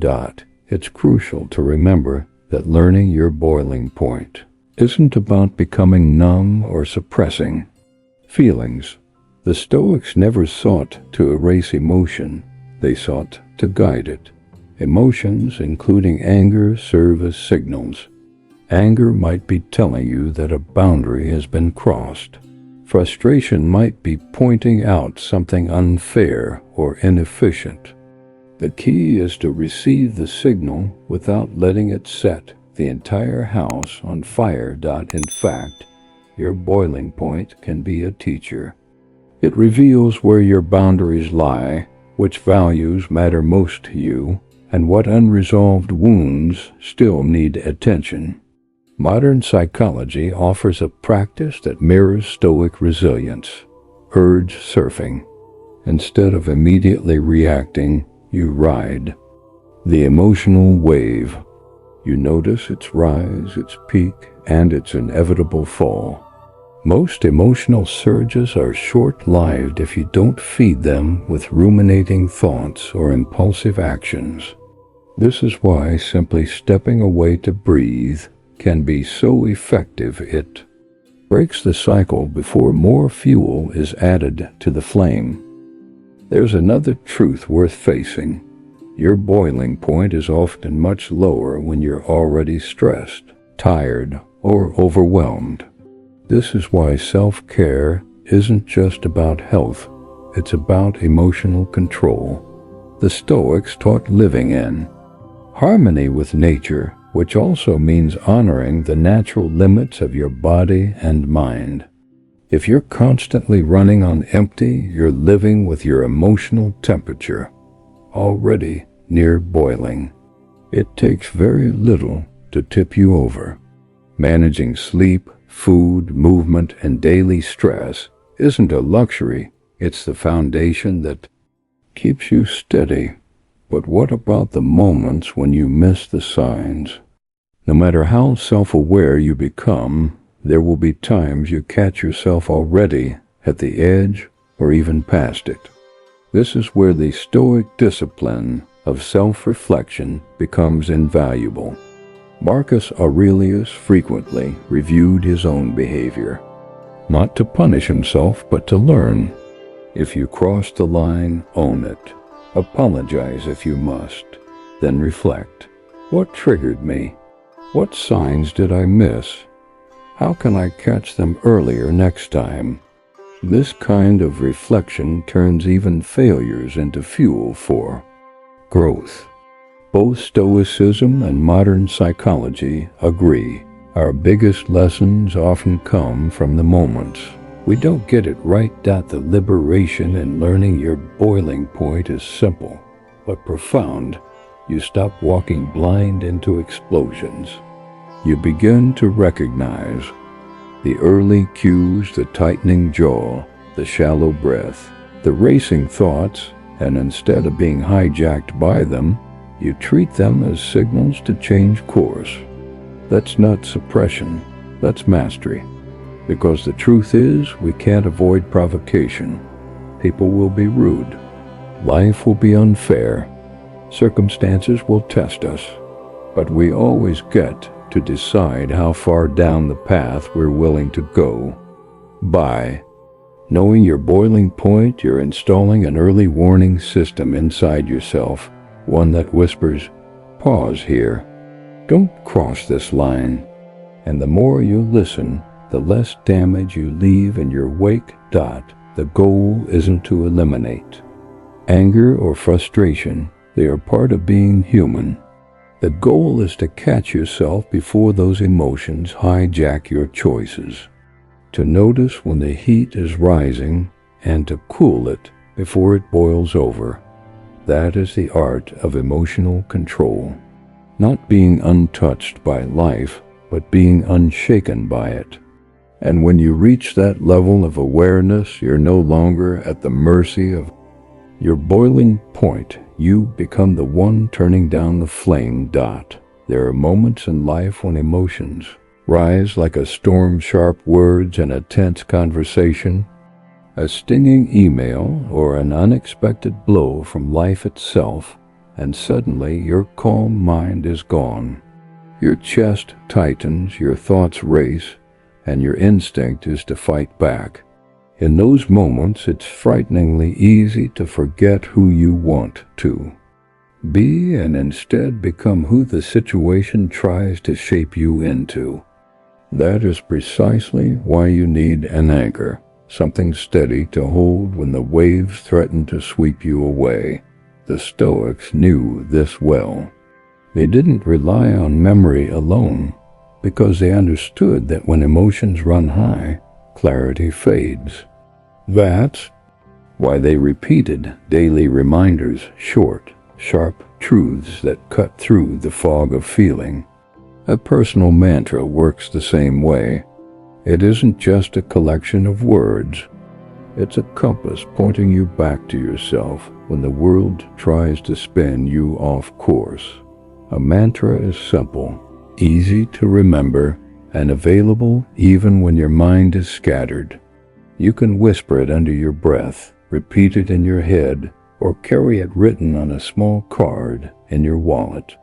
Think of it as a mental shield, a circuit breaker that interrupts the surge of anger or fear before it pushes you into regret.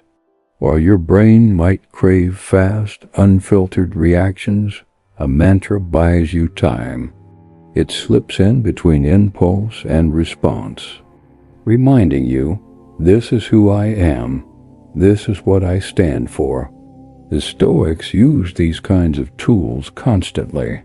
Seneca reminded himself that all cruelty springs from weakness, a phrase that can stop someone from meeting insult with insult. Epictetus taught that it's not what happens to you, but how you react to it that matters, a reminder to choose clarity over chaos. These weren't just words. They were anchors tied to deep values. And that is the key. Your mantra must be personal. It's not about plucking a trendy quote from social media. It's about choosing something that feels like it belongs to you. Alone. It could be as simple as I choose peace. It might be, I don't break my own rules. It could even be, I am the calm in the storm. Whatever the words, they should feel like a vow spoken to yourself, a line you refuse to cross, even when everything around you tempts you to. And just like physical training, a mantra has to be rehearsed. The Stoics called this premeditatio mental, rehearsal strengthening the mind daily so it's prepared when life tests it. Say your mantra in the morning when you wake, repeat it in the middle of the day when you pause, and reflect on it at night. The more you practice it in moments of peace, the more it will be there for you in moments of chaos. Modern psychology confirms why this works. In cognitive behavioral therapy, there's a technique called thought replacement, deliberately swapping an unhelpful thought with one that aligns better with your goals. That's exactly what a mantra does. Instead of spiraling into, "I'm not good enough," or "I have to win this fight," you redirect your mind toward strength, clarity, and control. Neuroscience shows that repeating meaningful words interrupts negative spirals and activates the rational part of your brain, pulling you out of the emotional storm. A mantra isn't about denying reality. If you're angry, stressed, or afraid, you're not pretending those feelings don't exist. The Stoics didn't run from emotions. They acknowledged them, studied them, and then chose how to respond. Your mantra doesn't erase the storm. It steadies your ship so you can sail through it without losing yourself. Imagine you're in a meeting. Someone challenges you in a way that feels personal. Instinct says to snap back, but you feel your jaw tighten, your pulse quicken, and instead you silently repeat, "I control my response." You take a breath. You speak with calm authority instead of venom. The tension doesn't disappear, but you walk away knowing you didn't betray your own standard. That's the quiet victory of a mantra. It doesn't change the other person, it changes you. Carl Jung once said, "One does not become enlightened by imagining figures of light, but by making the darkness conscious." A mantra is one way of doing exactly that. It speaks when your shadow side, irritation, pride, and insecurity tries to take the lead. It reminds you, this is the real me.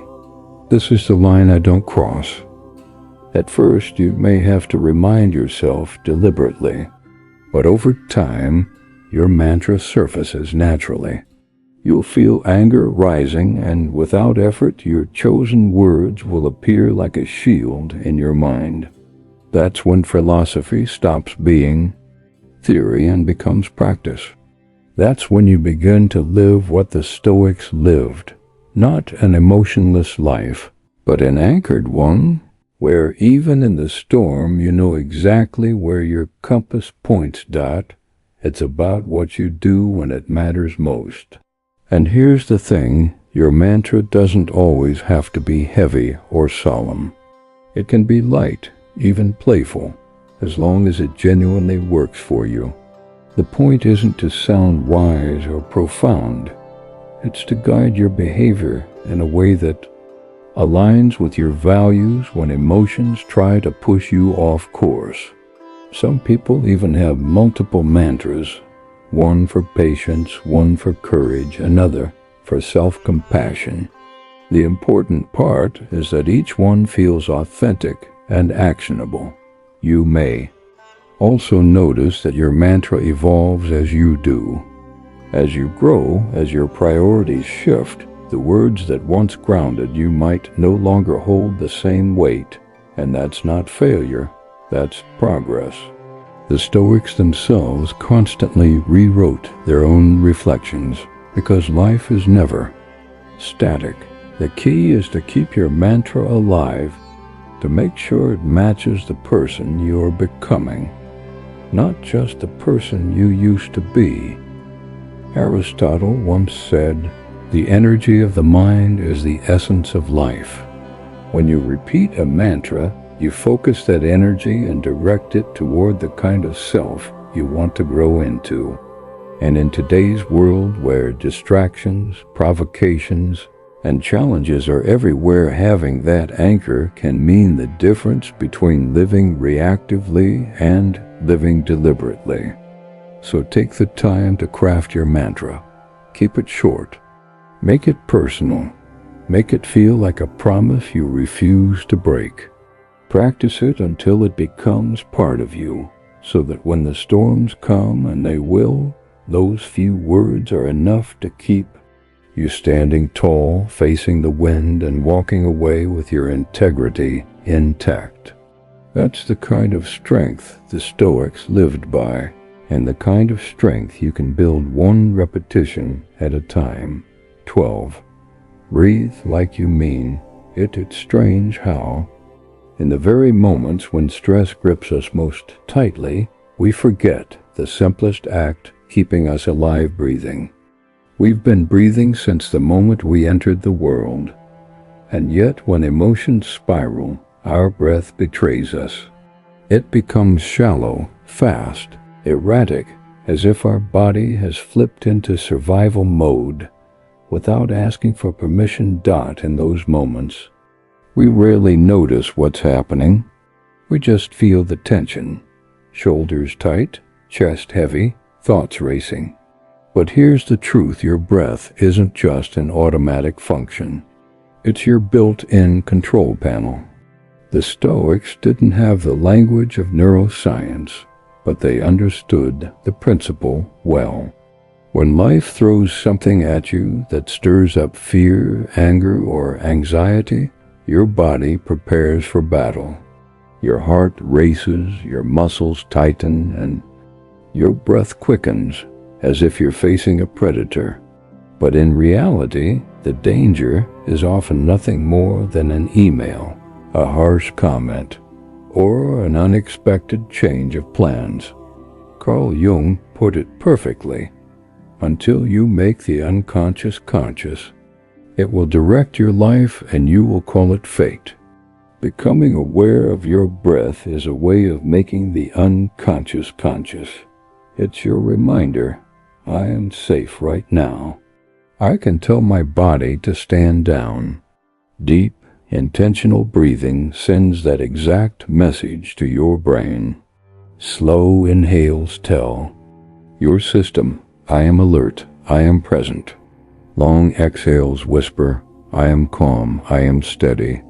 Together they activate both sides of your nervous system, the energy to remain present without panic, and the balance to avoid being overwhelmed. The Stoics would have described this as equanimity, the ability to remain centered while chaos swirls around you.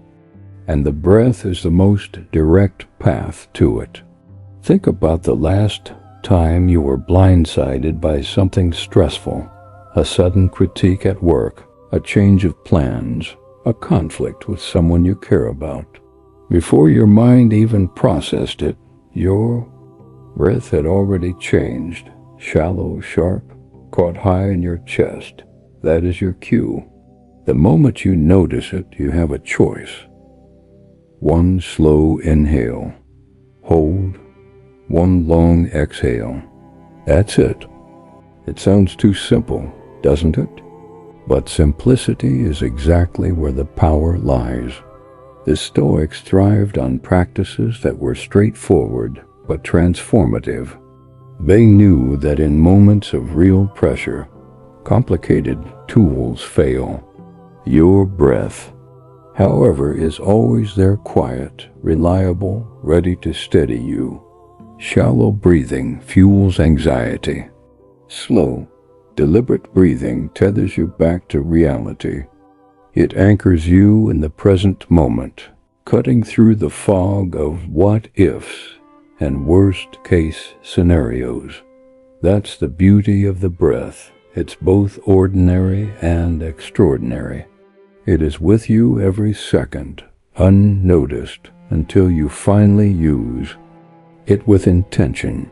And when you do, you discover the Stoic secret, that calm is not found outside of you, but inside, waiting at the edge of your lungs. It is always happening here and now, your breath, the most accessible anchor you'll ever have.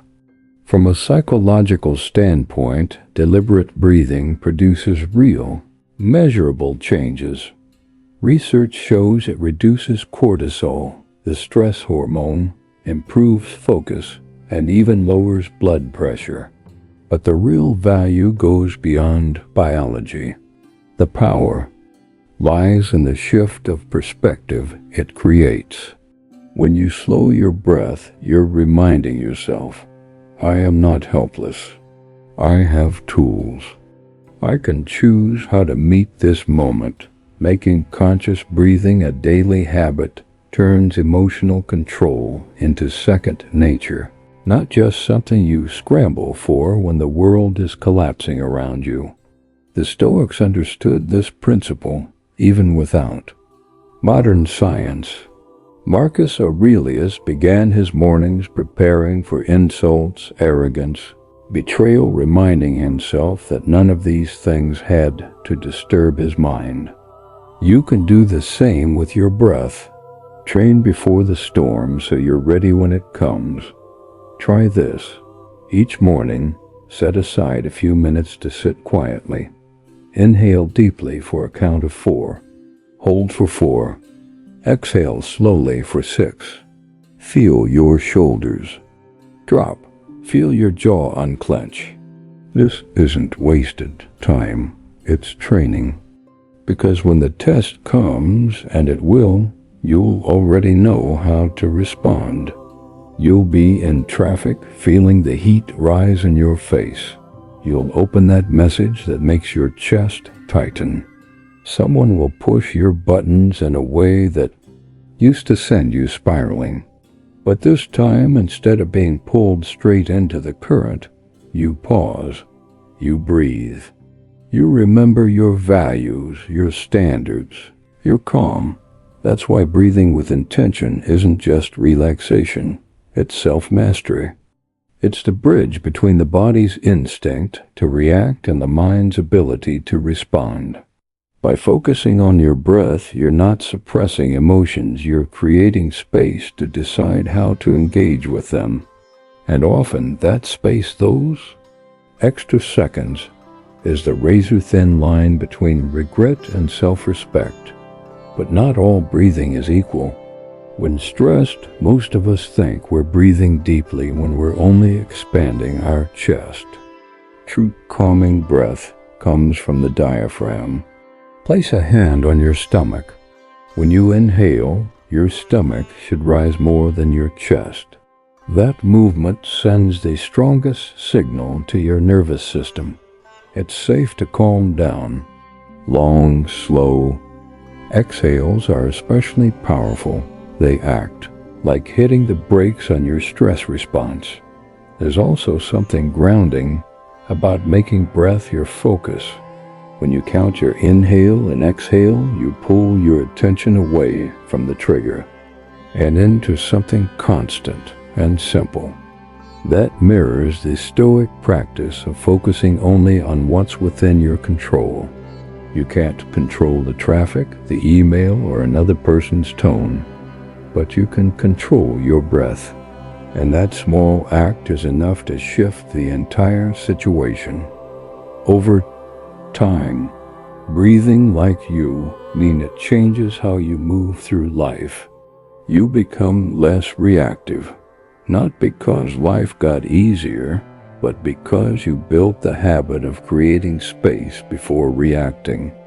You no longer get swept away by every wave of emotion. You steady the boat before the storm even hits. And this isn't just for negative emotions. Conscious breathing can also deepen your joy.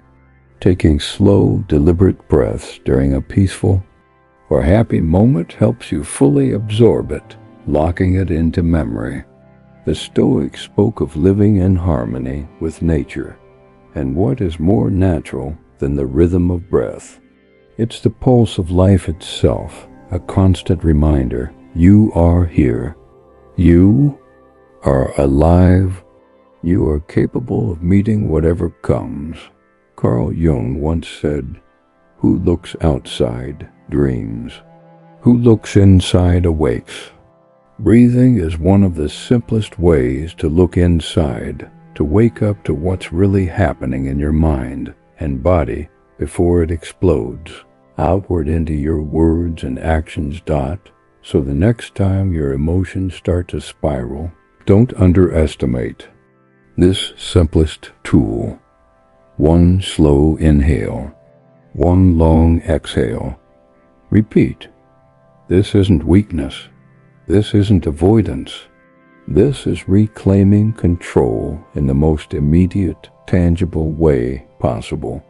Because when you breathe like you mean it, you're not just calming your body, you're declaring to your mind, I am here. I am steady. I choose how I meet this moment. And that choice, moment after moment, is where true strength lives. In the end, your breath, your mind, your choices are yours alone. No storm, no chaos, no person can take them from you unless you give them away, guard them well. Let every inhale remind you of your strength. Let every exhale release what you cannot control. Thank you for walking this path with me, for being part of Stoic Journal. If you're ready to go even deeper, watch one of the suggested videos on your screen. Your next step toward calm, clarity, and true self-mastery is waiting. If this message resonates with you, drop a comment sharing one situation where you wish you had paused before reacting. And when you're ready to keep building emotional mastery, dive into our full StoicCraft playlist. Your next step toward calm, clarity, and unshakable inner power.